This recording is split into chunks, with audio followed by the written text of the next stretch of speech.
Hello and welcome to movieboozer.com virtual pubcast. I'm your host, Ken Ekman, and joining me today is Bill Arsenault. Hey, guys. Zach Jeremiah. Hello. And we will be joined by Hawk Ripjaw in due time. Yeah, whenever he decides to. But we have a handful of movies to discuss this evening. Less than a handful, really. I mean, this has been kind of a dry week. It's been a dry month. Yeah, it's been a dry month. Honestly, I've had so little motivation to go to the movies. The only two movies I've seen in the last, new movies I've seen in the last 4 weeks are Life Itself and Night School. And that's not good, yeah. And I only saw Night School because I had to write a review for it. And I saw Life Itself because, well, obviously, we've heard some interesting stories. And we will get to that later. But first, Night School. The Kevin Hart, Tiffany Haddish vehicle. Yes. I guess. That crashes into a burning building. I don't know. Christian Chicken Shack. Yeah, who was the blonde bombshell who got beheaded in a car accident? Jane Mansfield. Yeah, so that's what this movie is. Oh no. Yeah. I don't know if I'd make that comparison, Ken, but was it attractive on the surface until like? Yeah, really. Like, was it attractive and then tragic at the somehow. Well, I'm not talking about Jane Mansfield. It is that incident. It is the specific experience of going to the scene of a car crash and seeing a beheaded body. Okay, it's not okay. I get what you're saying. It's still horrific. Yes. As an aside that I just learned, Mariska Hargitay is Jane Mansfield's kid. Yep. So that happened. Oh. Yeah, she is. Didn't know that. She was in the car when it happened, yeah. Oh, good God. Really? She was, yes. Instantly more. Jesus Christ. Okay, well, that's actually an amazing Life Itself fucking segue. That would have been we're going to keep that for later. Yeah. No, so Night School is actually okay. Here's how I will weave this into the Jane Mansfield blonde bombshell aspect. There's a lot of good in this. There's a lot of attractive people in this film. There's a lot of good actors in this film. So there's a lot of talent behind this film, and all of it is squandered because of two things: Malcolm D. Lee's horrific direction and Kevin Hart's. Here's the problem. Kevin Hart is not a good actor. He is a comedic performer who happens to be funny when under the right in the right circumstances. For me, it works best when he is a sidekick character, or at the very least, teamed up with one or two other people. Like The Rock. Exactly. Like in Jumanji. I think he was just perfectly fine in that movie. And that's because he was able to play off of these other very charismatic people. It's sort of like you would never give, there's some people that you never want to give a solo role to, because they just can't carry it. And Kevin Hart is certainly one of those, I think. Seems like he plays best as a two-hander sort of guy. Totally. Well, it's like another perfect example. Rush Hour. Chris Tucker. There's a reason Chris Tucker never had a solo starring vehicle. Well, yeah, you're right. He was always teamed up with somebody like Charlie Sheen. Exactly. Or Jackie Chan. Those are really the only two. Or Ice Cube. Or just showing up in the middle of Fifth Element for some reason. Yeah, but that was good though. That was bizarre, but it was a good choice. Well, he had people to play off of. That's the key. And by the way, who is turning the pages? That's gotta be Zach. Right. Yep, totally me. Sorry. Go on. Okay, so what I was going to say is that so Night School, the talented people. Kevin Hart is talented. I won't take that away from him. He's just not starring role talented. Tiffany Haddish, I think, is an actress who's got a lot of talent. Rob Riggle is in this. You've got Keith David showing up, which honestly, the 2 scenes he shows up in are not bad. I will give that credit, but they're short, unfortunately. He plays Kevin Hart's kind of domineering father. that off the bat sounds kind of funny. Yeah, those scenes work, and actually, when I think about it, those scenes work because Kevin Hart is playing off of Keith David and vice versa. So the problem in this movie is how heavily it leans on Hart to be an empathetic starring, an empathetic character, and his character is just like a horrible human being. This is okay. So one of my biggest pet peeves in most modern films is the liar revealed trope is just so often repeated. Sure. And don't get me wrong, it's been done well before. And even recently there have been instances where it has been done fairly well, but not here. And not for the most part, it's just not. By the way, I'm still hearing rustling. That's Zach. Okay, I have the best microphone in the world, apparently. Okay. Yeah. Good. Yeah. Please just be careful because it's just getting on my nerves. I'm sorry. And here's the thing: Night School is really pissing me off. So it's just kind of everything. Okay, so plot of Night School. Kevin Hart plays Teddy Walker. He's this guy who, in 2001, he drops out of high school suddenly right during the standardized tests because he's intimidated by the tests, and he looks at the numbers like math numbers on a page, and they fly away. And in a weird acid trippy way, he's like grasping at the numbers in the air, and people are looking at him like, "What is he doing?" So basically, he was probably on acid at this point. That sounds almost like a visual way of showcasing dyslexia or something. And that's exactly what it is. He's diagnosed with it later. Oh, okay. So here's the thing. He drops out of high school, and then years later, he's working as a salesman at a store in Atlanta that makes barbecue grills and sells them. And he's like the top employee of the month salesman of barbecue grills, and he's got a girlfriend who is like a corporate businesswoman, and he feels that she's way out of his league. And when he inadvertently burns down the barbecue grill place while trying to propose to her, I know I kind of buried the lead there, but. Yeah.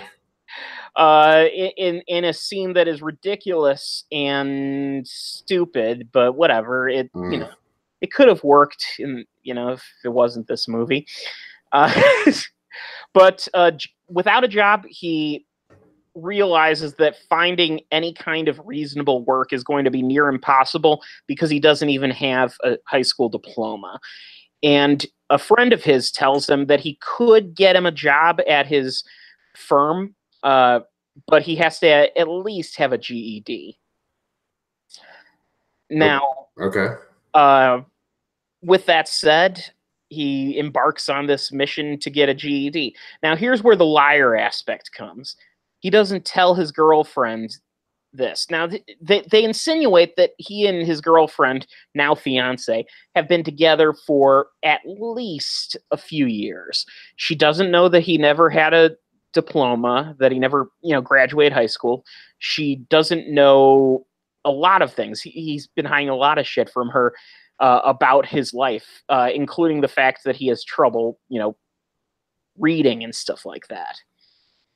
So he continues to lie, and he not only does he do that, but he does things that are in just like true asshole-ish moves, where he basically gets his girlfriend to believe that he's cheating on her in order for her to not know that he doesn't have a diploma. That seems counterintuitive. Well, yeah, because to him it's like one is better than the other, I guess. I don't know, but now he doesn't set out to do that, but he doesn't seem to have a problem with it once it happens. Once she starts to suspect. What happens when you have 6 writers, I suppose. He's also a total dumbass because we're living paycheck to paycheck. In order to impress his girlfriend, he buys this expensive car and lives in a luxury apartment that there's no way he could afford, even if he was like top salesman at this grill place. He'd be paying easily $3,000 a month rent around here, and so he's probably drowning in credit card debt. Probably. So anyway, he gets to this high school. The night school is in this high school that is run by the guy that he used to bully when he was in school. So that's the other thing. Kevin Hart's character was a bully in high school. Immediately, I lost all empathy for him. But they play it off as a joke. And by the way, the principal, he's now a jerk because you're supposed to hate him because he got bullied, and so now he's taking it out on students because it's almost like an Old School when Jeremy Piven was revealed to be the victim of bullying himself. Mm-hmm. Now, of course, his character was overtly bad, mm-hmm. In terms of treating others, but still, like, for that reason alone, you're supposed to dislike this guy? So the first day in class, he comes up to Tiffany Haddish, who is the teacher, and he basically straight up starts flirting with her, even though the movie never addresses this. He like brings her food, and he starts telling her things like, I'm not like these other guys in this class. And to her credit, she immediately rejects all of that and like throws the food he brought to the rest of the students and announces to the student body that he referred to himself as above them, which made for a decent enough scene, and that was fine. And then you get a scene that introduces all of the different characters. Rob Riggle plays a sort of meatheady kind of, which is usually what he plays, right? Exactly. He's this meathead kind of guy who, is looking for his diploma, and he has a family that he clearly wants to get away from. You have another person who, I can't remember the actor's name, but he's like a psycho paranoid person who he's like Mel Gibson in Conspiracy Theory. He believes every conspiracy theory is true. Oh, okay. And then you have another one who is another classmate who is like the teenage dropout who realized that she does need a diploma after all, but it's too late to go back to school, or at least for some reason it's too late for her. I don't know. But laughably, she keeps talking about how she wants to go to college, and I'm sorry. The way that they describe her, that's not happening.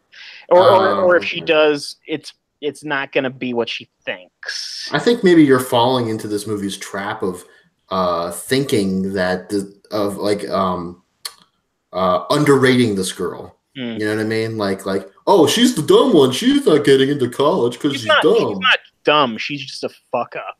Okay, well, still, you know what I mean? Like, I think who's to say that she won't be better at the end of this movie? You know? Well, by the end of the movie, magical realism comes in, and okay. Yeah. So it's like, Yeah. Al Get into Madrigal. college, but incurs hundreds of thousands of dollars of debt. Perhaps. Is that what happens?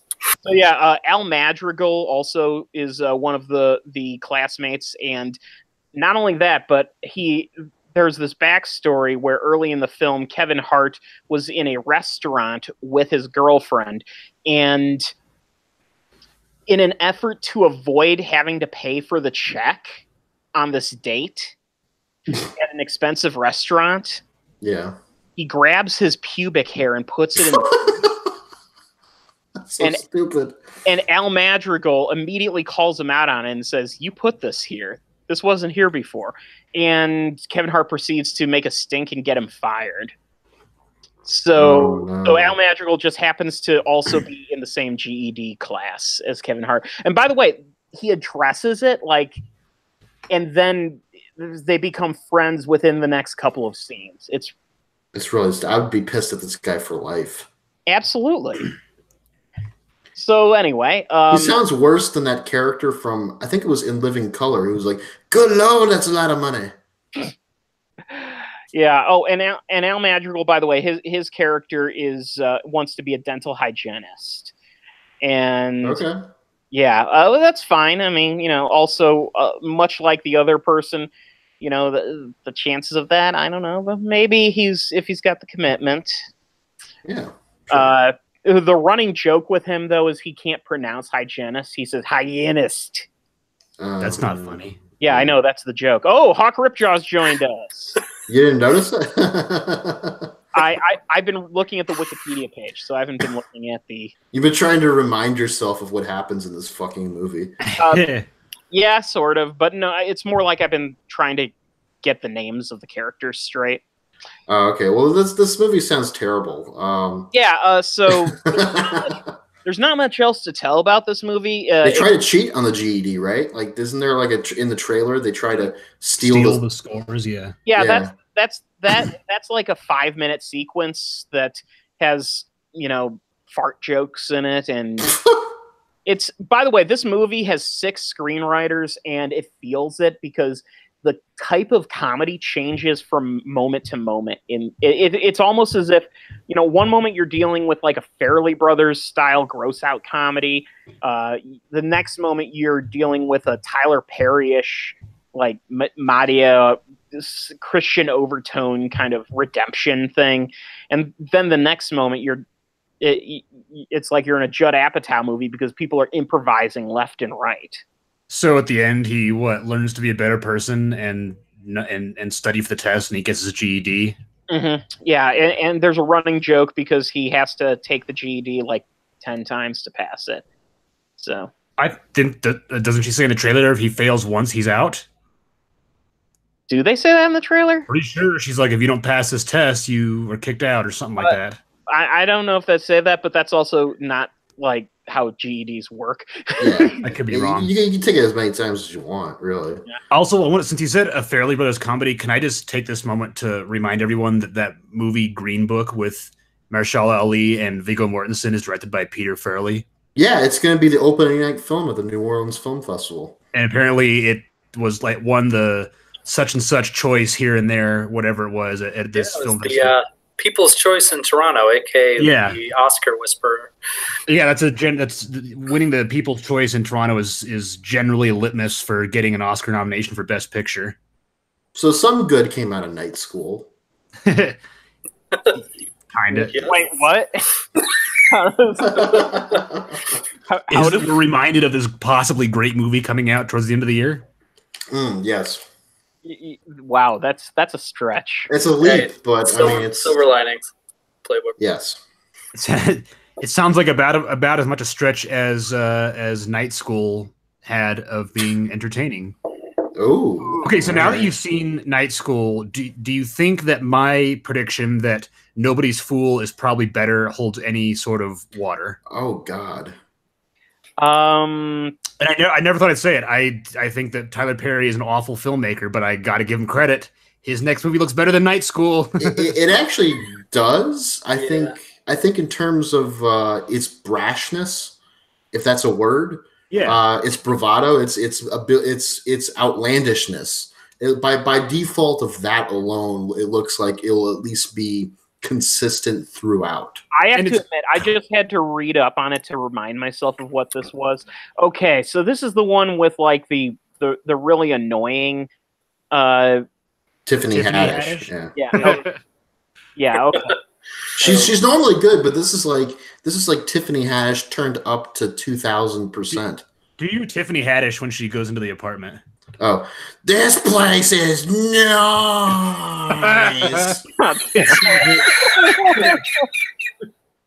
Like she enunciates nice with an O and a Y, like a Y and an O.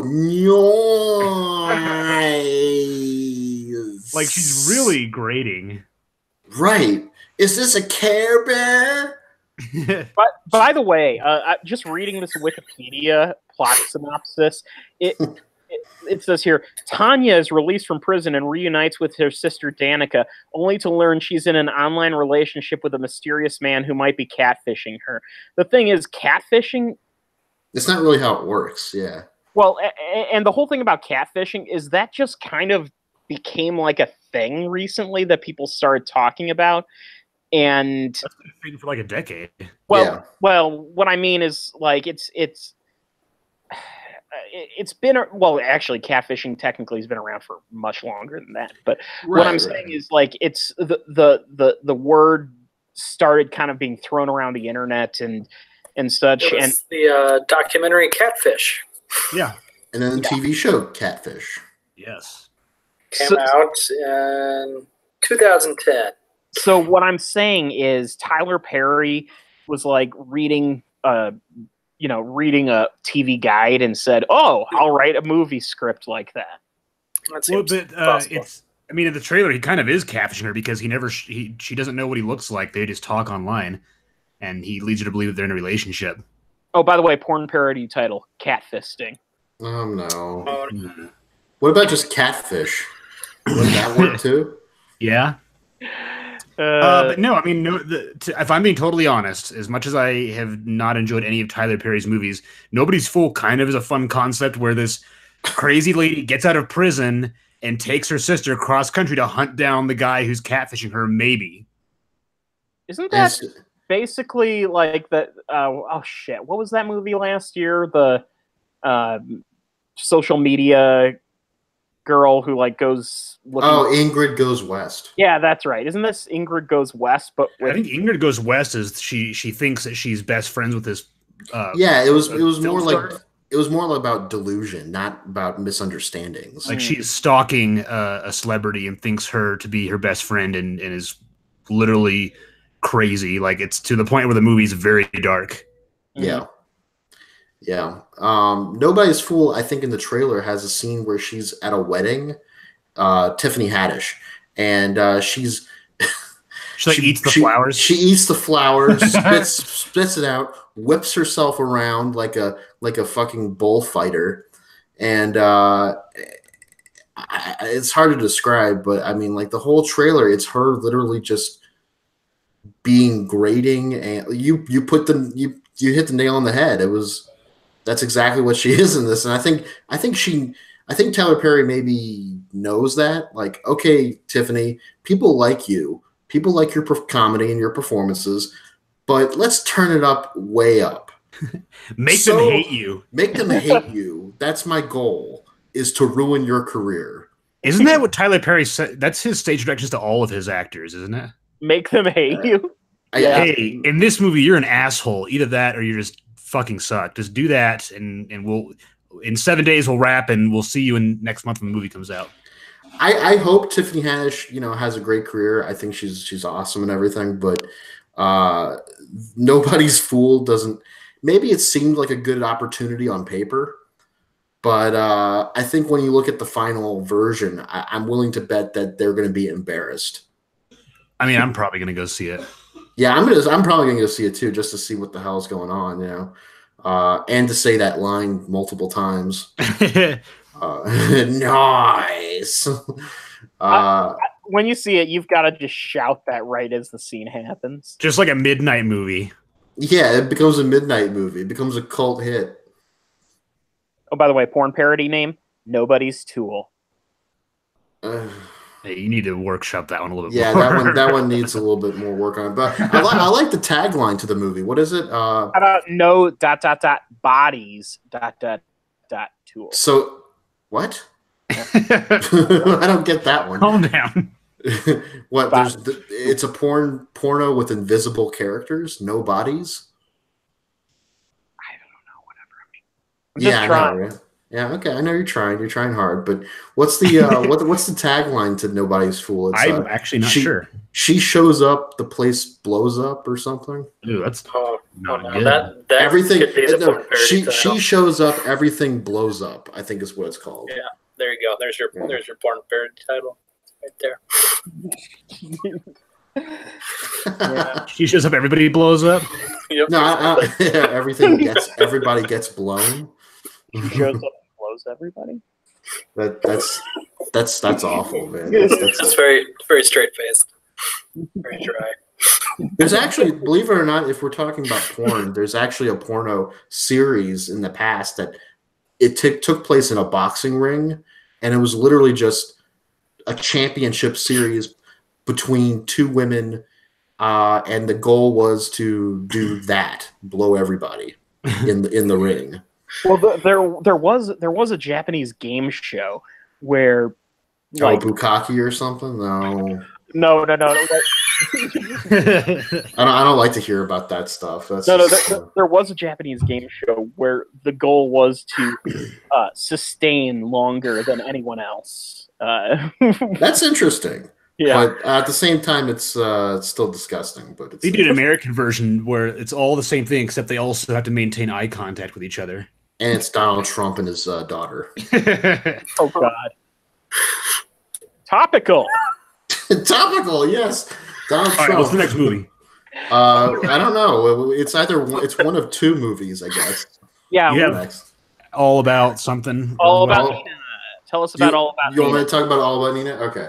All About Nina is a comedy drama. I guess you could call it a tragedy in a way, because that's usually what people call comedy dramas, right? Tragic comedy? Tragic comedy? Yeah, a tragic comedy. That works better. It's a tragic comedy taking place in New York and then Los Angeles, starring Mary Elizabeth Winstead, who has never been better here. I mean, she's absolutely great in this movie. I played till Birds of Prey. Yeah, you never know. Maybe she'll, but we don't know. I mean, I don't know. But she has been cast in Birds of Prey. That should be pretty good. I'm being sarcastic, but I mean, I think she'll do great. It's just yeah, I'm sure she'll be fine in that movie. What is this movie called? It's called All About Nina. Oh, Nina. Okay. Nina. N-I-N-I. And fuck. N-I-N-A. And Nini. It's about my grandma. No. Or my puppy. She plays Nina, who is a New York City comedian. The movie starts with her stand-up routine. And she can be, her routine is kind of vulgar, but it's weird. She goes about it in a very casual way, but she spits out all these lines about relationships and specifically fucking and periods. Yeah, it's not quite. Sarah Silverman's is almost like friendly. This is more aggressive. Oh, okay. This is almost Andrew Dice Clay. Oh, not exactly Andrew Dice Clay, but it's almost Andrew Dice Clay. It's like Andrew Dice Clay. 3 rhymes. No, it's not like that. It's Andrew Dice Clay cut in half. I guess you could say, and if that makes any sense. And so after every routine she does, she always throws up immediately when she hits backstage. When she gets behind the curtain, she pukes. Okay. And she's also addicted to toxic relationships with men. One of the first scenes after her routine, opening routine of the movie, she brings home a guy with like a 6-pack of beer, and as they go into her apartment, her past boyfriend is already there, who, as it turns out, is married to someone else, and they're having an affair. This guy is a cop who's also very abusive. He slaps her around and, yells at her, all that kind of stuff. But she stays with him, because she hates herself. She's kind of self-loathing, very self-loathing, very self-destructive. She, after spending the night with him, after being abused a little bit, she delivers this topless monologue to the window of her apartment that's kind of more like a comedy routine, but done up in a very heartbreaking kind of way, where she's basically reading off these inner notes that she's written. Well, not inner, notes. She's written notes, but she's also got some in her head too, of her experiences with dating toxic individuals and being in toxic relationships with these individuals, and how she feels she deserves it, and how she feels she's not getting out of it anytime soon, all this kind of stuff. And she's kind of delivering it with a smirk, like knowing that, this is all bullshit, but, she feels helpless to get out of it, So it's really sad and heartbreaking watching her devolve in front of herself, in front of this open window, where it's like she's trying to call for help in a way, but there's no audience. It's just her. Mm-hmm. It's literally her talking to the wind. From there, she makes the choice to end the relationship with this abusive cop guy by moving to Los Angeles and taking up a potential opportunity that her agent gives her, which is to be on this in this comedy organization. It's kind of like the Laugh Factory. It's like a separate type comedy group that gives its comedians the potential for television specials and all sorts of stuff. So she goes to Los Angeles, does a couple routines. She spends her time there living with a very progressive lesbian couple, but How progressive? Pretty progressive. They're into like new age shit. That's how progressive they are. Okay. Like rocks and cats and birds and foliage and everything has feeling and emotion and stuff like that. And there's a funny scene where the two of them, the couple, get into an argument over the dishes, and they're like, I understand how you're feeling right now, but I need you to understand that I didn't do this on purpose. And then the other person goes, well, I understand what you're saying. I just wish you took my feelings into consideration. And then they hug at the end of it. And it's kind of amusing because it's like Nina's watching this and like is thinking, this is weird, but it's also very healthy, like extremely healthy. It kind of seems like that. It seems like that type of thing where you would watch those people argue and you're like, wow, what assholes. But then when you think about it later, you kind of realize that kind of interaction is how we should all try to strive for. Right, except in the scene itself, in the context of the scene, you're not thinking that this is annoying. You're thinking this is actually something she should strive for. Okay, so it doesn't like lens it like she's watching them.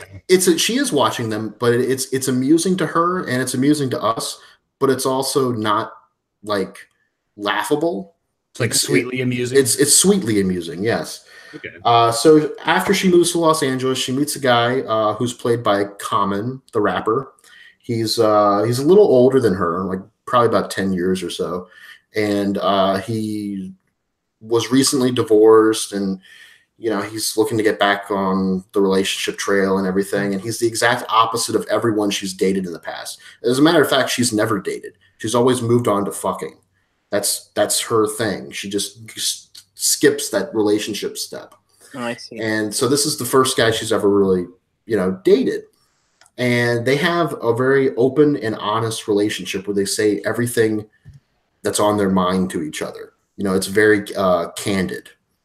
And she starts to have panic attacks throughout the film, not just after comedy routines, but after being with this guy, thinking, am I going to fuck this up? Am I going to ruin this somehow? Am I going to devolve back to where I was in New York? And is this going to happen? Is that going to happen? And throughout the film, there's this nagging question of why. We know that she feels self-loathing. We know that she is destructive. We know that she feels like she deserves all this, but why? Why exactly does she feel this way? It's almost like watching her therapy session in a way, or going through her therapy session and examining her, and then finally coming to a revelation by the end of it. And the revelation comes, of course, during a comedy routine. She is on stage and she basically says no jokes. She just says comedy is supposed to be honest, and so let me be honest with you guys. And she lets loose in this very uncomfortable, awkward. Well, it's not awkward. It's just straight up uncomfortable speech where she lays out her problems and the root of the problems, which I don't really want to give away, but you can probably guess what it is. And so, from that point on, she feels like, she may have exercised her demons a little bit, but did she ruin her career at the same time? And as it turns out, she actually went viral. People were recording that particular speech, and things are picking up for her now. So the movie kind of ends on an interesting note where it's like you don't really know if she's going to get the job in Los Angeles that she was looking for, but it ends with her kind of coming to a realization that maybe things will be okay. Maybe she will give this relationship thing a shot, and maybe she should be easier on herself. I thought for a second you were going to the Network ending where she was just going to basically go crazy and threaten to kill herself on TV. No, that is not this movie. That would have been an interesting take, however. In my review that I wrote for Big Easy Magazine, I gave it 3 out of 5 stars, mostly for her performance. It's absolutely singular. It's stunning. It's emotional. It's heartbreaking. It's everything you want in a movie and more. As far as her performance goes, as far as the movie goes, it's kind of standard. You know what I mean? Like it's not ho hum, but it's kind of standard. It doesn't really lift anything. It doesn't really lift her performance up. It just kind of lets her be her, what she wanted to be. It lets her perform as she wants to.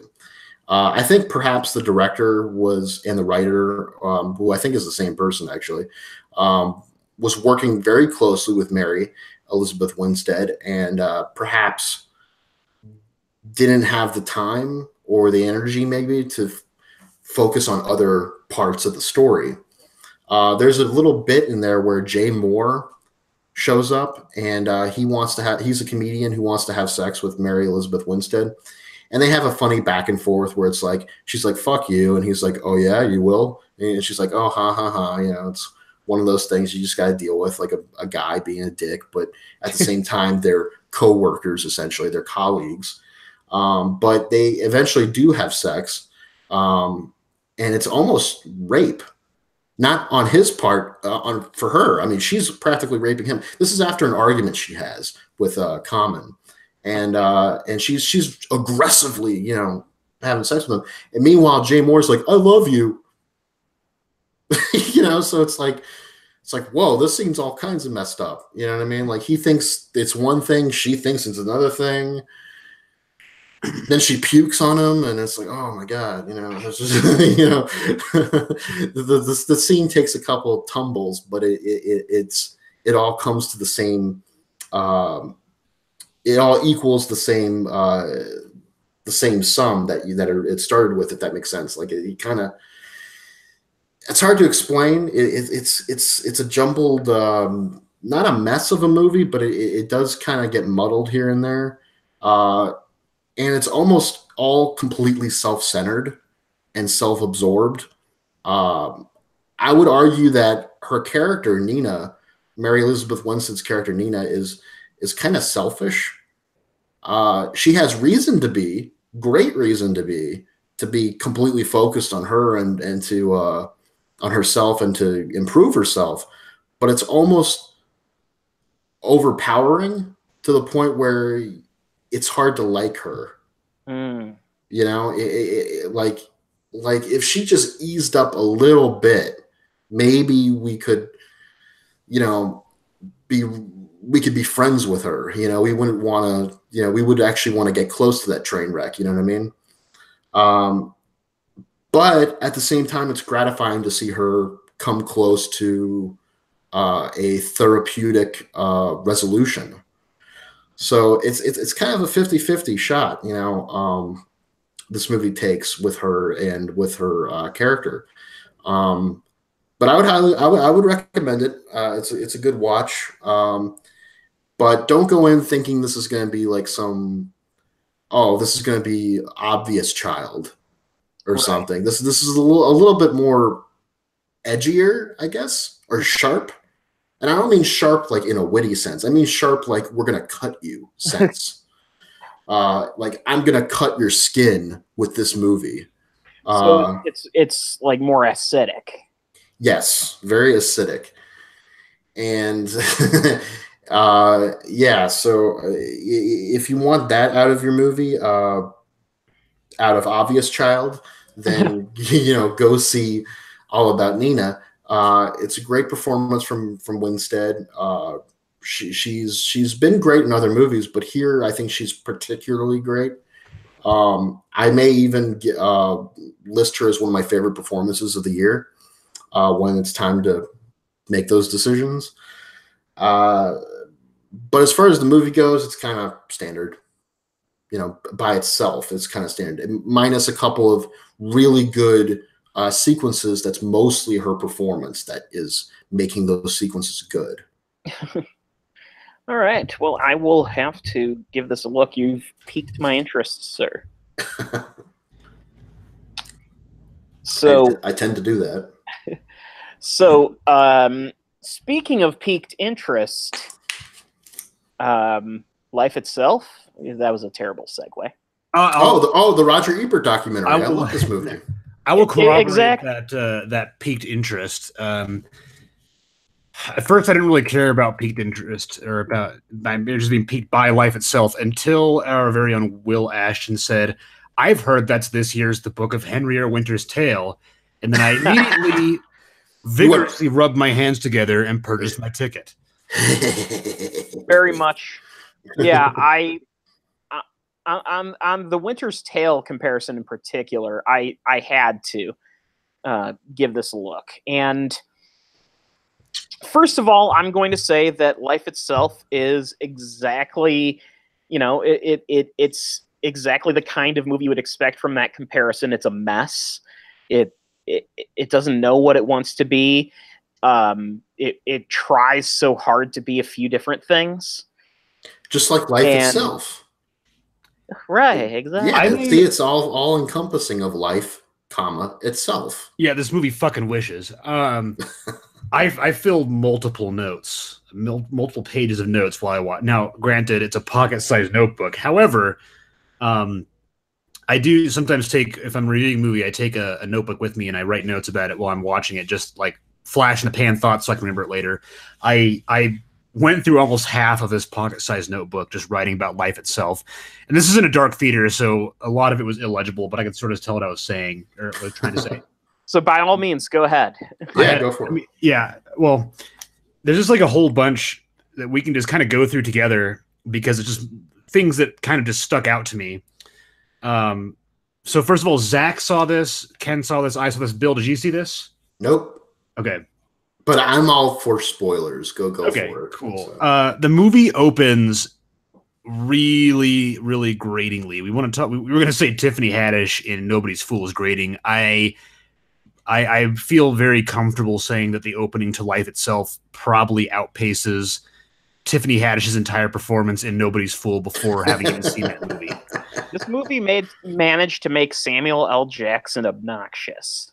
It didn't it doesn't manage. It totally managed to do it. It opens with Samuel L. Jackson narrating a film, looking for a protagonist. And there's a shot on this guy, this normal-looking white dude. And, Samuel L. Jackson is narrating and giving kind of camera directions to zoom in and stuff. And then the guy is talking about his fantasy football team. And then Annette Bening is his therapist, telling him to give up on the fantasy football. And, Samuel Jackson is talking about it like, oh, yeah, here's a protagonist. We'll talk about this therapist. She's great. And then she gets hit by a bus, and then Samuel Jackson, Samuel Jackson runs up like, "Oh my God, this is terrible!" And then he just leaves the picture forever. And then, so this is a comedy? Well, it starts out as a comedy, kind of, and then it turns out that this whole opening scene is a script that Oscar Isaac's character is writing. Kind of because he and his girlfriend, his former girlfriend Abby, played by Olivia Wilde, right? Yeah, Olivia Wilde, former girlfriend. Okay. Yeah, and they were both really into Quentin Tarantino, so he was trying to write a movie script about the unreliable narrator. And Samuel Jackson was the unreliable narrator, and because he's a really big Tarantino actor, he was the main character in this script. And so already you're just kind of he's an awful screenwriter. He's a really awful screenwriter, and it's weird because the script is supposed to be a failed script. So I guess you can credit director and writer Dan Fogelman for effectively conveying a really shitty piece of work. But it's also so bad, and it opens the movie kind of playing itself as the movie itself, that you're immediately put off from the movie itself because it's a false start. Yes. So it's weird. Like, it's very effective in being a shitty opening because it's supposed to be, but the movie's already turned you off of it because that's how it starts out. If that makes sense. And by the way, honestly, what it felt like to me, the whole conceit of it being a script that he wrote, it felt like what it said to me is, so is this movie going to be just a bunch of unfinished scripts that Dan Fogelman put together and tied with, some string? Well, I think it is. At the end of the movie, you're like, you know what? Yeah, it kind of is. Oscar Isaac's character lost his wife. He says that, she left me. And and this movie is like, oh, this guy's depressed. And the way that this movie conveys that he's depressed is that he works on his script in a Starbucks before verbally accosting the baristas. When the barista holds up his coffee, he's like, oh, hold on a second. And he pours 2 shots of whiskey into it and then pops his Xanax, offers the barista one, and then takes his drink and then loudly starts singing Bob Dylan songs in the middle of the coffee shop before getting thrown out. Oh, he's clearly depressed, or maybe he's very depressed. Maybe he's just an asshole. Well, he's both. Also, he's got a beard and he wears a hoodie, so he's extra depressed and asshole-ish. Yeah. And he's straight edge. Yeah. And ruining Bob Dylan. This movie really has a hard-on for Bob Dylan in the first act. Oh, not just the movie constantly repeats, and not just Bob Dylan in general, but Bob Dylan's album Time Out of Mind, which gives I don't think there's been a movie that has been so obsessed with music like this and wanted to explain it to you since American Psycho. But at least that had a purpose in conveying that the main character was a hipsterish, well, not even hipsterish, was a yuppie-ish douchebag. Well, in American Psycho's connection to music with its characters was really well put together and made sense for its characters. In this case, it felt to me like, first of all, and speaking as a Bob Dylan fan who owns literally every Dylan album, I can honestly say that Dan Fogelman does not fucking know what he's talking about in the way he's saying what Bob Dylan is about. He's one of the men, assuming that this movie and the way it's described in this movie represents Dan Fogelman's opinion of Bob Dylan. He is one of the numerous people who sees Bob Dylan as this almost messianic figure, and that's an image that he has spent his entire life as a musician trying to eschew and to basically make he's a person, he's a fucking human being. Yeah, the discussions about Bob Dylan in this movie really have a sense that they're just trying to fill dead air. Like, Dan Fogelman had his script, or his script notes rather, and then, when it got to the part where they're discussing Bob Dylan, he kind of had a placeholder of, musician discussion right here. And then later on, after he finished most of the script, he went back in and added Bob Dylan into it after doing some light Wikipedia research. Because there's nothing really profound about the Bob Dylan thing that really ties thematically into the rest of the movie besides, this album was his comeback album after everybody had kind of written him off. Yeah, by the way, all that information that they provide you in the movie about that album is information you could have easily gotten off of either Wikipedia or the Allmusic guide. I could probably get that by listening to the local radio station where they say, "Oh, our next song is off of Bob Dylan's album. Something interesting about this album, such and such." Yeah. It's one of this discussion is one of those movies where it acts like it's a very profound discussion, but it's so light. The fortunate thing is that album is good enough that after I saw the movie, I forced myself to listen to the album just in spite of the movie to check to make sure that the movie didn't ruin it, and it did not. So good. So to confirm, this movie did not ruin Bob Dylan. Yes. It tried. It's as hard as it tried. And I'm sorry, I know I'm going on about this, but it's in the movie so much that it's worth mentioning. It's one of my drinking games for the movie. The review will be done soon. Every time Dylan is friggin' referenced.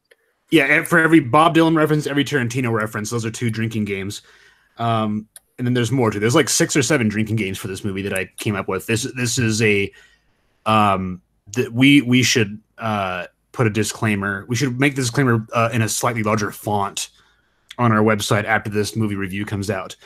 Anyway, so Oscar Isaac's character is going to therapy, and his therapist is also Annette Bening, who she got hit by a bus in the script that he was writing. And he's a really bad. I mean, okay, this is going to sound really shitty, but he is a dick to his therapist. He tells her that he tried to jerk off to her. Oh, no. And she's like, "Oh, yeah, I tried to masturbate to you, but it didn't work. And they say that you only do that if you got committed." And she's like, "Well, you did get committed." And he's like, "Well, there you go." Because he had a mental breakdown and went to a mental facility for a while. And then this unreliable narrator thing comes to light where Abby, played by Olivia Wilde, was really into the idea of an unreliable narrator, which this movie kind of plays off as a really profound idea. Like, holy shit, that actually happens in movies. I never thought about that. But then her thesis is that like life itself is an unreliable narrator because you don't know what's going to happen next or something.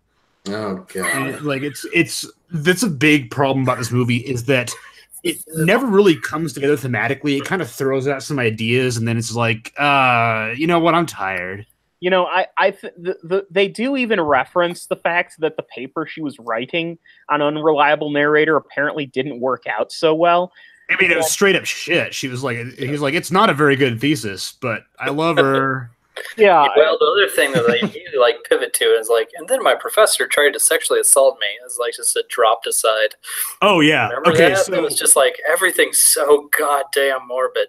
Yes, that's so important. Is that this movie like really fucking has it out for its characters in a way that I don't think I have seen in a long time. Like it's worse than Winter's Tale. It's more like this movie is sadistic with its characters. Like, Will is talking about Abby and how she was orphaned as a child because her parents were killed in a car accident. But they weren't just killed in a car accident. Her dad was decapitated by the steering column, and she was stuck in the car for an hour with her dad's headless body.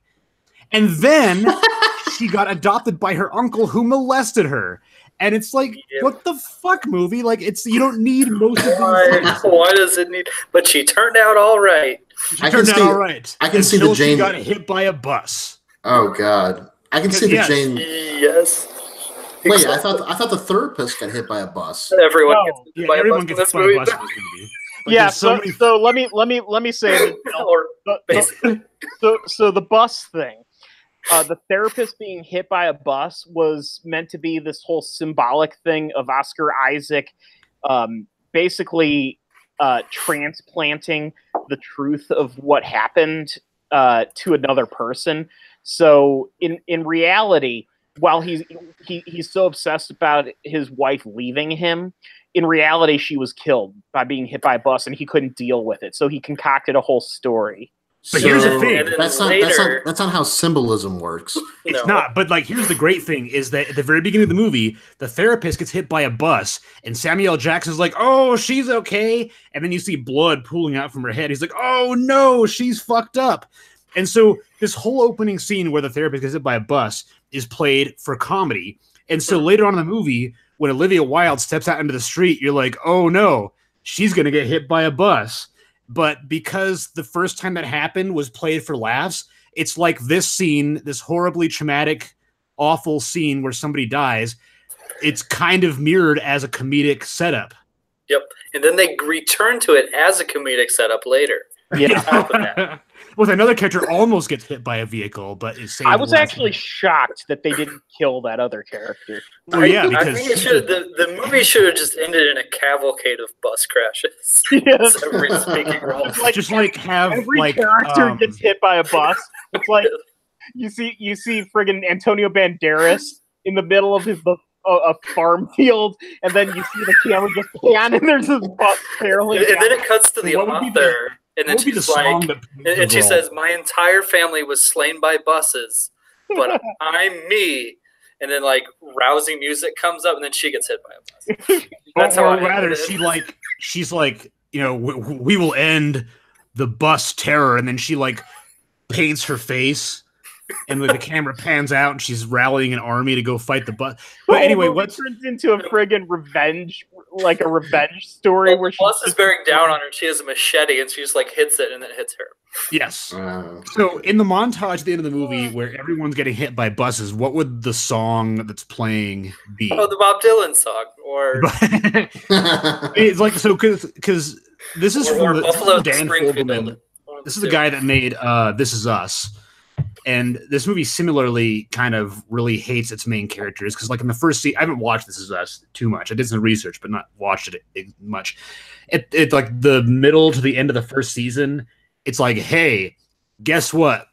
This character's dead because he existed in a different timeline than the other characters. Like it's also another one of those, oh, this is 10 years or 20 years later or earlier or whatever. And then in one scene, which I had to watch because it just sounded like too much. One character dies because the crock pot burns down the house. Yeah. And during this scene, there's a song called I Built a House. Oh, no. It's playing, which is a great song. One time in college, Dan Fogelman's crock pots, like, cord shorted out, and he was going to get them back. Yeah. Which is funny because this scene caused a huge uproar, and people like were tweeting at Crockpot, the company, and they were like, yes, we're very sad that character died too. But crockpots are designed to not do that, so we're gonna be okay. And it's that's the thing about life itself is that it takes all of the horrible plot twists and awful things and deaths and whatnot from 2 seasons of This Is Us and crams it into a 1 hour and 50-minute movie. Mm-hmm. And this is all pretty much in like the first. Yeah, well, we haven't even 40 minutes of the movie. We're just scratching the surface. So at the end of this first act, Will is like, you know what, I'm done, and then he just pulls a gun out and fucking kills himself in the therapist's office. Nice. Well, that also happens. Wasn't a bus, which is too bad. But the thing before we go on to the next part of the movie, where there was a tiny bus in the bullet. Yes, he fired a bus into his head. God damn it. This movie, before we move on to the next part of the film, this movie has like a weirdly fucked up sense of humor. So when Will is talking about the accident that killed Abby's parents, he describes, how her father was decapitated by the steering column. And then it cuts back to the therapist scene, and she's looking at him like with horror, and he's like, I know, right? And it's like such a... I think they were trying to convey that Will is kind of in a free fall because he's so depressed that his wife died and everything. But it came across as a very off-color moment of humor in a scene that should have been very dramatic and emotional. Yeah. Did anybody else feel that? Yeah, that movie to a T, really. It just doesn't know when all the feels should happen. At one point, Will's parents, Will and Abby are going to their parents' house, and Will's mom she's like, Like, oh, I've always wanted a daughter-in-law with dead parents. And like they never even really like. And then like Oscar Isaac's like, "Oh, mom." Yeah, like it's like, "Oh, she's mom." Like, "What? I can have the grandkids all to myself." Yeah, it's like they don't really explain why that's a funny joke. It's just like he's really bad at making jokes. She understands what I mean. They like repeat it like 2 or 3 times. Like later in the scene, like Oscar Isaac's like, "Hey, mom, remember when you said she had dead parents?" And then the dad is played by Mandy Patinkin. Oh yeah. Okay. And at one point, it's like at this like he shows up later in the movie, and so Abby was pregnant when she got killed by the bus, but her daughter survived, and she's played by Olivia Cook. And the transition from the first act to the second storyline is conveyed in an extremely creepy time lapse of like 8-year-old Abby to like 21-year-old Abby. So it's one static time lapse, like a slow time lapse of this little girl turning into Olivia Cook. And it reminded me of the face meld scene in Mandy. Yeah, it was extremely off-putting. It was it's a technology we don't need to have any more of. And then Mandy Patinkin shows up in that scene talking to her, and then it's like they just throw out like, "Oh yeah, by the way, the fucking mom died too. The grandmother died." Yeah. And then Mandy Patinkin's in that scene, and at that point, I was like, "That motherfucker's days are numbered. He's gonna die later on." Not just movie. The mom, the fucking dog too, and we see the vet being put to sleep. Yeah, and they have a scene where the daughter is like hugging the dog as it dies. It does not miss a single opportunity to fuck with the characters. And then Mandy Patinkin has that extended speech about how he's not in the best of health, but damn it, I'm going to start running, and it's like I. But then the movie was like, well, that's what he should have said. Yeah. Instead it was this. Instead he said this. Yeah. Yeah, and instead they insinuate very heavily that he's a hopeless alcoholic. Yeah. And that's the first 40 minutes of the movie. Oh no. Correct. Now the movie gets significantly less depressing for the next half-hour stretch or so. Here comes the twist. The twist is there's actually some scenes in this movie, individual scenes, that kind of work. Yeah, it cuts to Spain, and Antonio Banderas is like a rich landowner that has a olive oil empire or something, and he calls in like the foreman of the crew that picked the olives, and they have like this like one-on-one about like each of their pasts, and well, not really the foreman's, but like Antonio Banderas' past. He explains his life story, and then it's like a rumination on masculinity and like this sort of stuff. And it's just like, where the fuck did this come from? And also, it's kind of really fucking good. I've got a question though. Does the main character of the second act, not Antonio Banderas, but the other guy, does he not look like Mickey Rourke and Johnny Depp had a child? Oh man, shit! Yeah, that's accurate. That is absolutely accurate. It's distracting. Well, now it is. It'll color all of my rewatches of this film. Wait, you're going to be rewatching this film multiple times? That's the joke. I shall never revisit it. It will color your memories.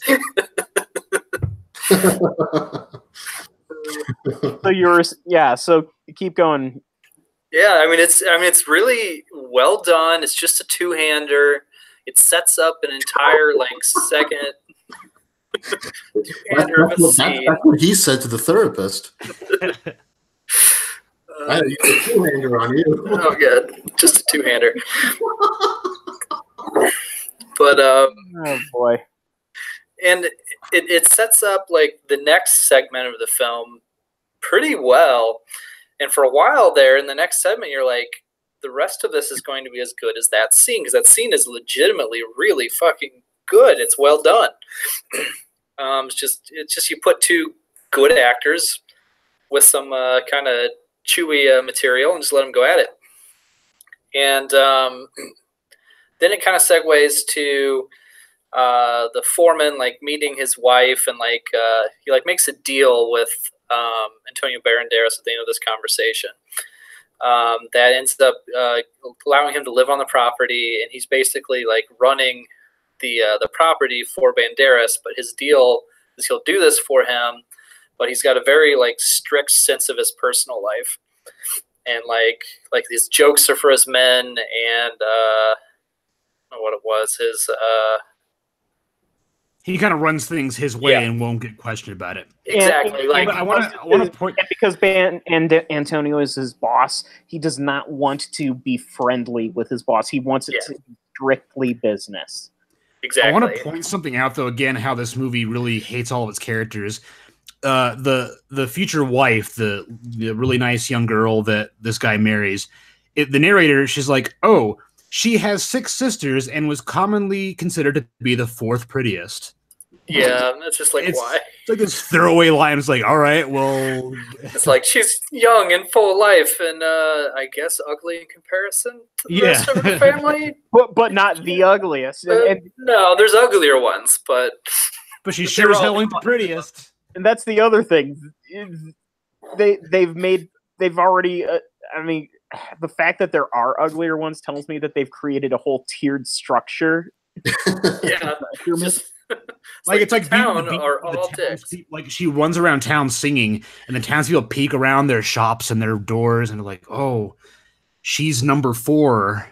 Yeah, don't bother getting out of bed, Papa. That's just number 4. She's not the belle of the ball.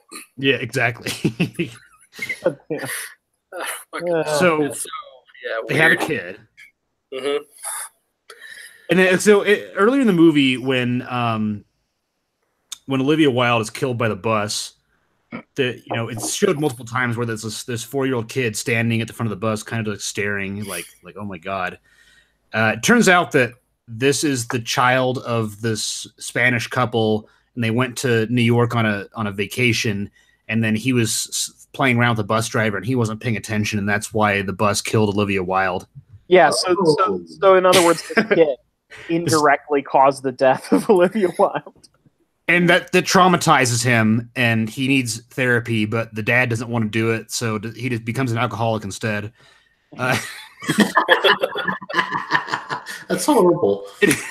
During this whole time, Antonio Banderas is like hanging out with the wife and giving gifts to the son, so it's like Antonio Banderas is like the second husband. And they very strongly insinuate that there's romantic feelings that Antonio's having, but he's not acting on them. They make that clear. I 100% thought this movie would turn out that they can't afford therapy, right? So the guy would be like, "Please, Mr. Banderas, my son needs therapy." And he's like, "Okay, I'll pay for therapy, but I gotta fuck your wife." Oh gosh, yeah, that was the proposition or whatever. but instead, what happens is kind of even more fucked up, because instead the husband says, he acquiesces to this and then slowly descends into alcoholism, and finally he decides, you know what, I'm just gonna leave, and Antonio, you can go ahead and fuck my wife. Yeah, you can take over as the role of husband. That's true. Antonio didn't even have to pay anything. Yeah. He just had to write periodic letters. Kind of a good deal. That's a good thing this movie did, huh? Yeah, for Antonio. Yeah, I guess, yeah. He treated his character well. Well, they never actually do anything. Like, he's like, "Oh, I'll never touch your wife," or anything. But the guy's like, "You know what? I'm leaving. You can take care of my family now." And Porker, whatever floats your boat. Yeah, whatever floats your boat. I don't think he ever did. I would argue the only real flaw to Banderas' character in the movie is that Fogelman basically wrote him as essentially like infallible, like just a perfect, well-meaning human being. He really does. His only character flaw is that he cares too much. Well, and I think that was kind of the point of the section. Not that it's a good point, but it's like, let me show you this one scene, and then like you come away thinking you know who like the good guy and the bad guy is here. But like, let's slowly flip it. It's more writerly conceit stuff. Even though there isn't really a bad guy in that first scene, honestly. No, not at all. The bad guy in the first scene is the director. I mean, it's the bad guy the whole movie. Dan Fogelman is the villain. Unreliable narrator, bitches.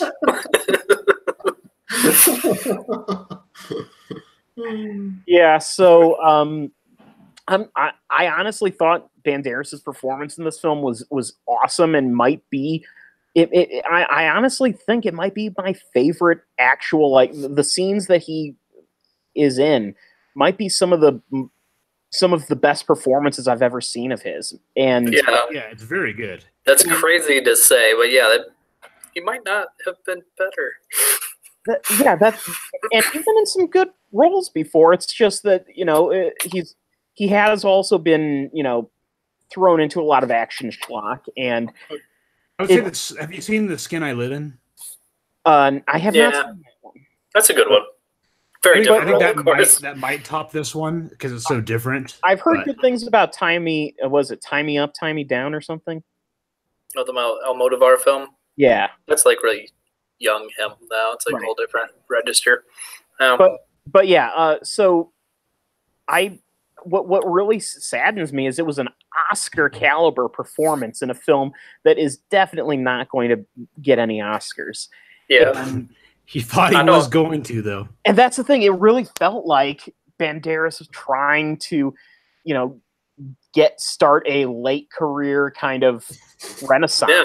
Well, a lot of the cast was. Like, something about this film read well. Yeah. You get a cast like this. Yeah, it did. Well, being fair, the scenes Banderas is in, he makes those lines work really well. So for him, it probably read really well. Kind of weird. Somebody on Reddit said that based on life itself, they said it looks like Oscar Isaac caught whatever Michael Fassbender had. Oh God! No. Hopefully, had in the past tense. Yeah, that does. Hopefully, I want Michael Fassbender to come back. I mean, I think Michael Fassbender and Oscar Isaac are both really, really great performers, but Isaac as Apocalypse in X-Men Apocalypse was really not good. Well, that wasn't a good. that character wasn't written or interpreted well. No, I don't know if that was Isaac's problem. I think that was more. He probably was sold on the idea of the character, but when he had read the script, was probably like, "Wait, is it too late to back out of this?" I mean, I don't think. Yeah, it's like I don't think you can really act well in a character that is so heavily under so many layers of prosthetics and just weird CGI and voice modulation and very poor writing. I mean, that wasn't really his fault. I would say that, but at the same time, he didn't elevate it though. That's the thing, is that the second element of life itself is really, really well written, and the first element of life itself is a fucking disaster of screenwriting. By the way, do you know what Oscar Isaac's next screen credit is, according to Wikipedia? Is it the new Ewoks movie? That would be amazing. The 2019 Addams Family animated film. Yeah. Shit, yeah. Which also stars Chloe Grace Moretz, Charlize Theron, Nick Kroll, because he's in fucking everything now. He's probably not going to. Oscar Isaac is voicing Gomez Adams. I mean, I guess. Couldn't he just play Gomez Adams? Like, I could see that. Yeah, but no, it's going to be animated. And I know, but. I really love Oscar Isaac. He's probably one of my favorite actors. I just wish he would start choosing better movies. Yeah, I'm looking to see what studio's behind this film, because if it's Illumination, I will be angry. Good. It started with Illumination, but they dropped it, so it's being produced by someone. It wasn't good enough for Illumination. Based on their opinion of what is good, then that means it's probably going to be like at least somewhat better. What happened is that somebody forgot to include the contractual obligation that the Addams Family movie have a minion somewhere, so Illumination was like, nope. Yeah. It's interesting. I'm not seeing a production studio other than MGM, and I thought MGM was just like a name only at this point. No, they still own stuff, but like I think they co-produce certain things.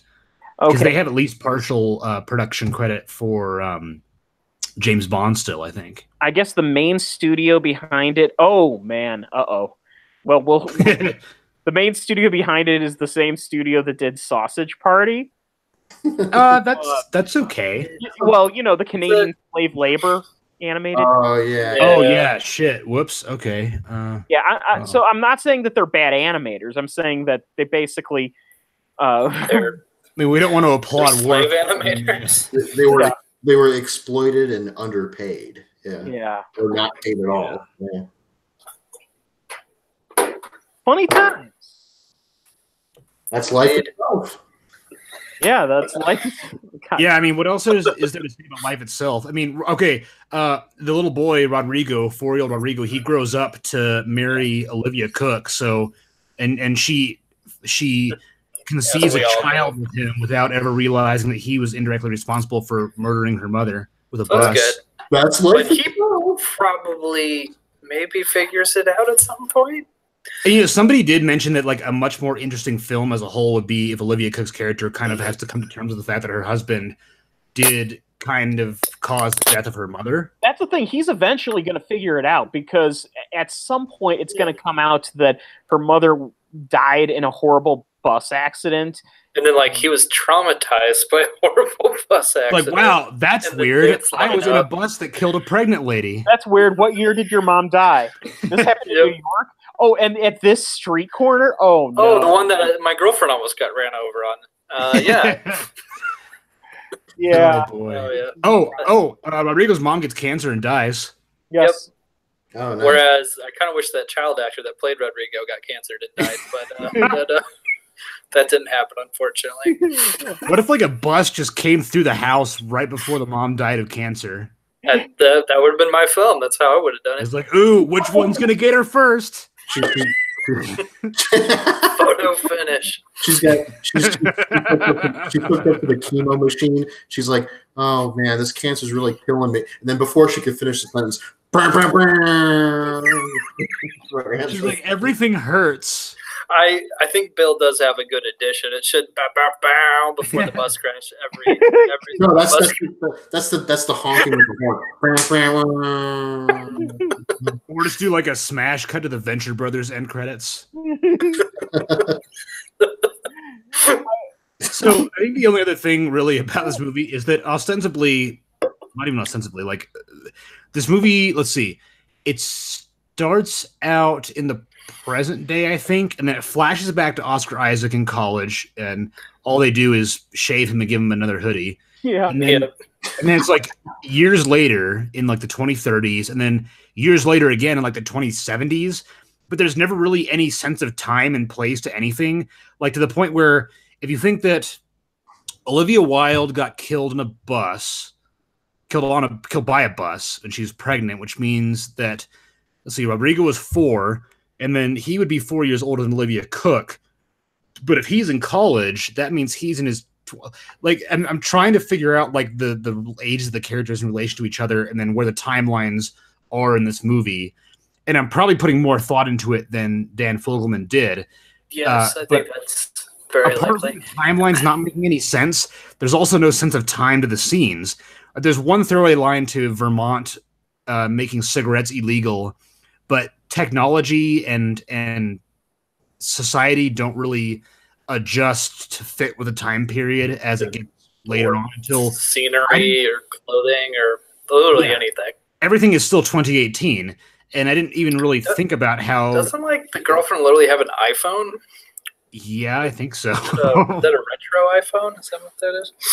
Yeah, she's I bought this from a pawn shop because I like to think about my mom. It's like, yeah, there's you don't really feel like this takes place at a different time period, which kind of removes the immersion of this wide, profound story spanning generations because you don't really see across time how things are affected. Like Cloud Atlas takes place across 5 different time periods, and you see a really distinct change to the look and feel of every time period. But life itself is so vanilla with all of its aesthetic and everything in regards to time that you don't really feel as much of the weight of this generational story, if that makes sense. So the first iPhone came out in 2007, according to this. So and they will continue on forever. Right. So that was 11 years ago. So what I'm saying is, time frame wise, was it 10 years or how many years pass? I'm just trying to figure this out in my head. Let's see. So present time, and then they were in college, so maybe the 80s. 15 years. And then like later on, Rodrigo. Let's see, Rodrigo 20. So post Pulp Fiction. And then so the it's last, at least 96. Oh wait, actually here I've got some information. So the girl Abby, who's like the Olivia Wilde. Yeah. Well, anyway, she is 13 years old at the end of the movie, apparently, according to this. What? Or no, I'm not at the end of the movie. I'm sorry. She's 13 years old. Wait, no, I'm reading this wrong. Never mind.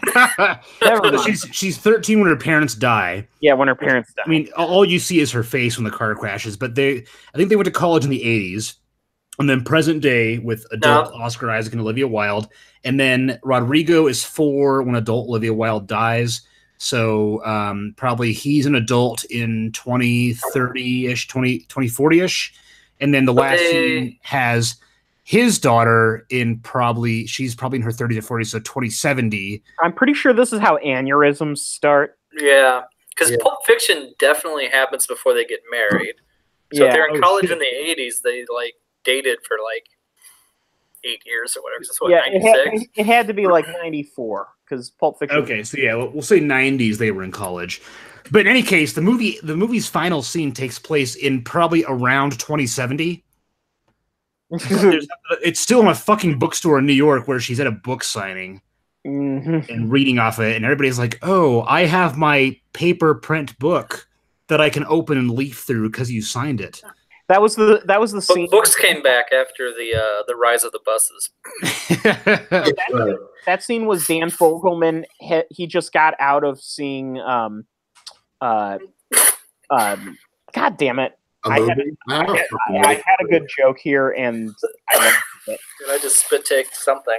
Do a beer. That's okay. The spit take overtook Ken's stumbling of memory. Yes. He had a good joke, but I don't know. What did he watch? Ready Player One? No. God damn it! It was the.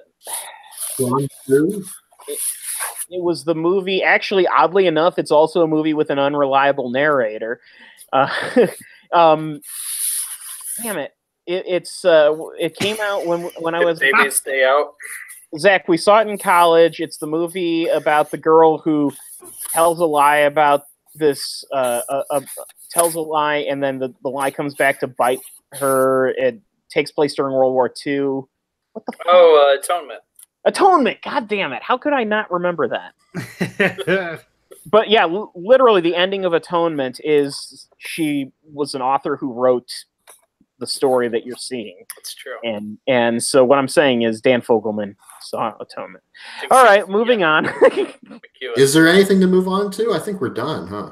Yeah. I watched I Feel Pretty. That might be worse than life itself. I don't know.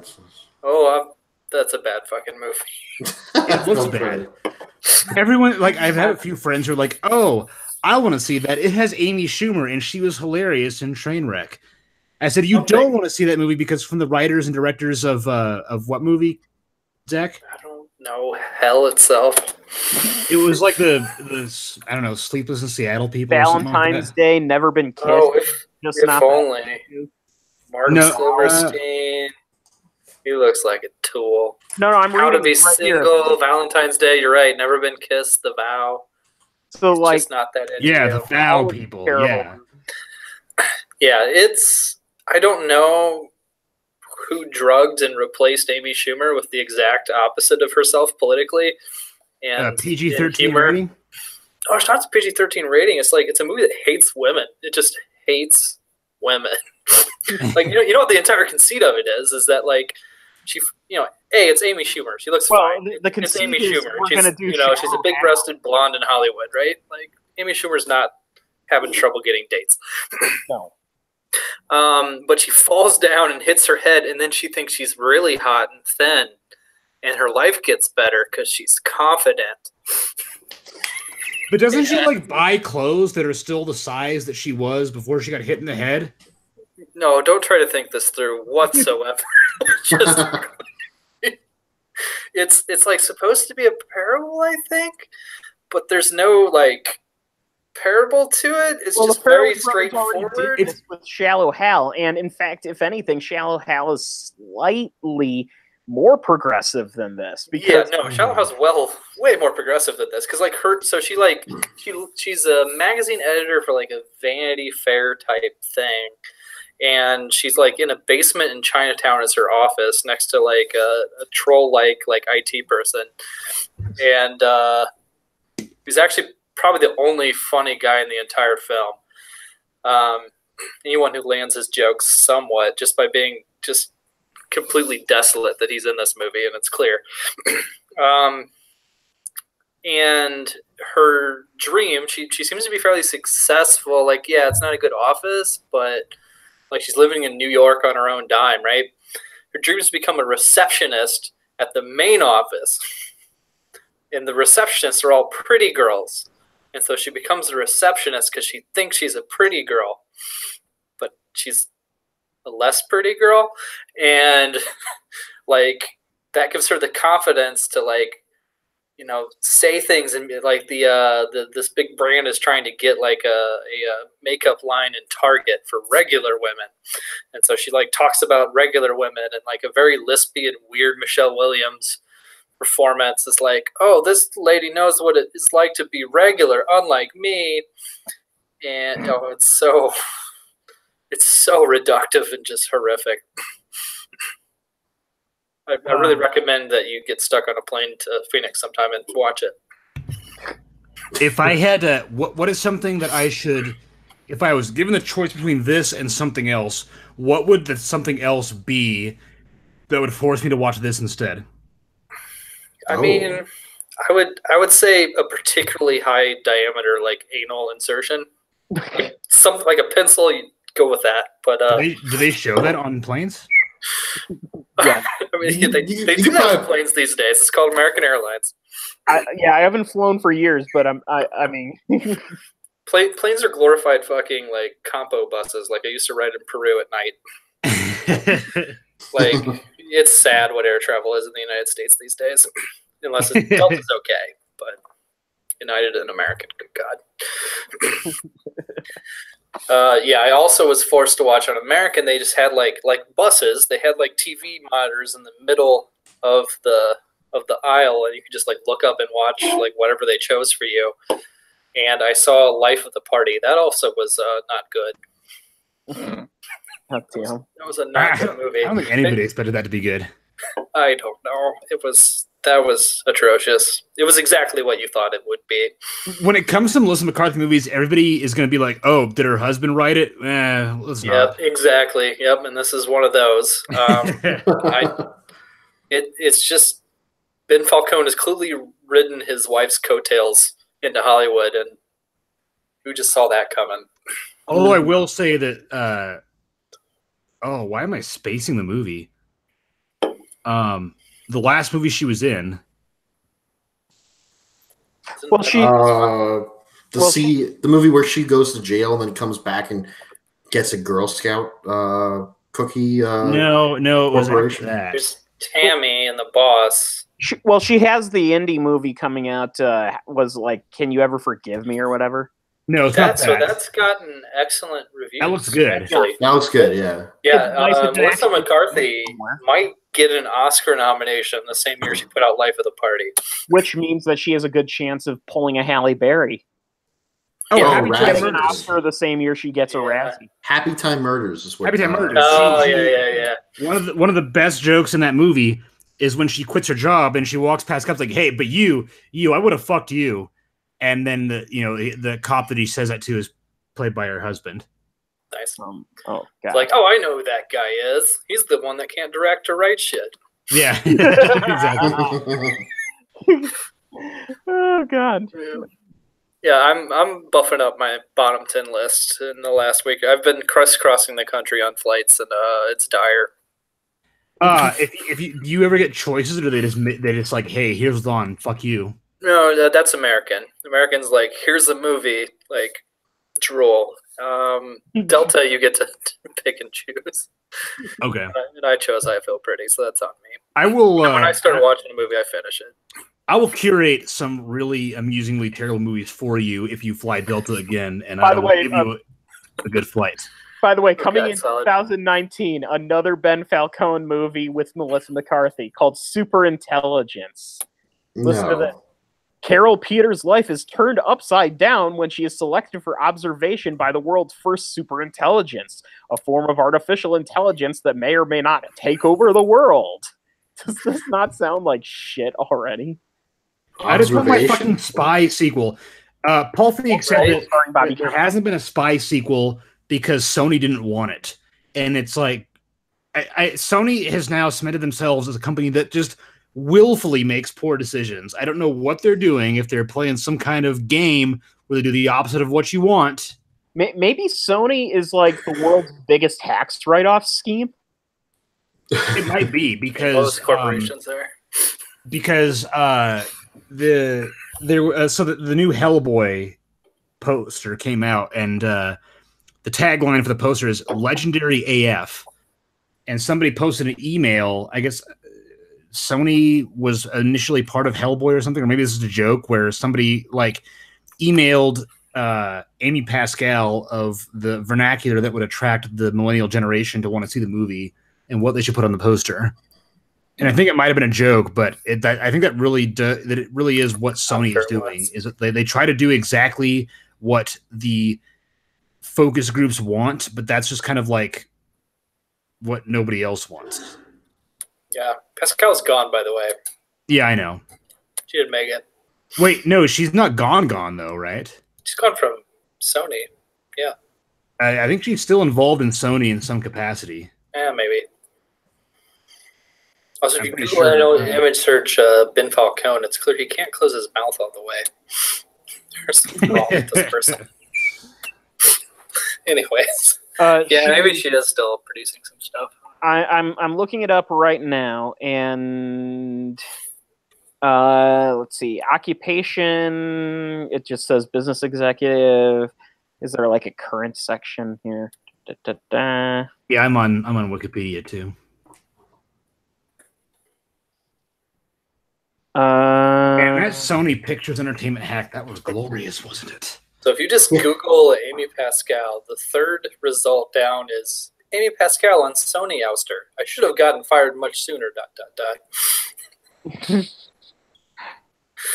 I think she's a variety. She's still producing for Sony, but she's not a chairperson anymore. She's not on the payroll.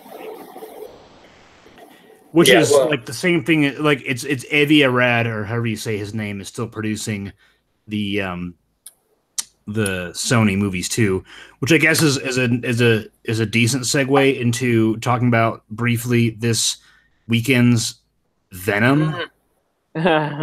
What's there to talk about? I mean, I have to watch Happy Feet 7 or whatever the fuck that is. What? Big Feet movie? Small Feet. Small Feet. Oh. Or Small Foot. Oh, Little Foot? There we go. Small Foot. Foot. No, I don't think it's Little Foot. Small Foot. Happy Feet 7? Seriously? Yeah, that's all I had. Actually, you know what? Apparently, Smallfoot is the main message is don't believe everything you're told at face value. So it's actually probably a really good message for kids to like, if so and so tells you that this is a thing, then you shouldn't just take that. You should kind of question it within your own belief system and what you know, and challenge it if you have to. Like I think that's a good message for kids, honestly. Mm. And it's got like a 70 or 80% on Rotten Tomatoes. Is it? 71% as of now. Yeah, 71%. Promising. Like people are saying it's But listen to the critical consensus. It says here, Smallfoot offers a colorful distraction that should keep younger viewers entertained, and a story whose message might even resonate with older audiences. Okay. Well, so, I'm going to hang my middle of the road. Hang my head on that might. But, whereas Venom is at a, 25% now? Yeah, it's like going down by the minute. Yeah, I initially did like 40 to 50%, but I was wrong. I will say though that All About Nina and Smallfoot have something in common. Oh. Wait, what? They both have the actor common. Oh, fuck. All right.